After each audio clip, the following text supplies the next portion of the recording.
ఈ రోజు మనం చాలా దూరం వెళ్తున్నాం. ఎక్కడికి వెళ్తున్నారా? మారేడుమిల్లి వెళ్తున్నాం. మారేడుమిల్లి రాజా వాటర్ ఫాల్సా? మా గురువు గారు ఉన్నారు ఇక్కడ. ఆయన ప్లానింగ్ ఎలా ఉంటుందంటే ఎక్కడికి వెళ్ళిపోవాలన్నా వెళ్ళిపోతారు అంతే. ఈ తొప్పలు, ఈ చెట్టులు, ఇతను మా పెద్ద గురుగారు, ఇతంత మరి. ఇది రోడ్ చూడండి ఎంత బాగున్నాయో, చెట్లు, తొప్పలు. స్టాటస్ పెడతాను.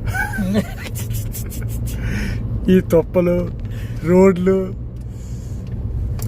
నాకు కూడా ఇష్టం చాలా. ఇలాంటి నేచర్ ప్లేస్ మాత్రం మనకి సిటీలో దొరకదు. సిటీలో పొల్యూషన్, ఆ బండిలు, పొగలు చూసేసి ఎన్నో రోజులు అయింది. కానీ ఈ మహాప్రభు దయ వల్ల ఈరోజు ఇలాంటి 2 మాటలు మీ దగ్గర నుంచి. వీడియో అన్నా, వీడియో తీస్తాను. మాటలు 2 మాటలు మీతో. Hi everyone, we are going to Maredumilli. Wow, Raja water falls.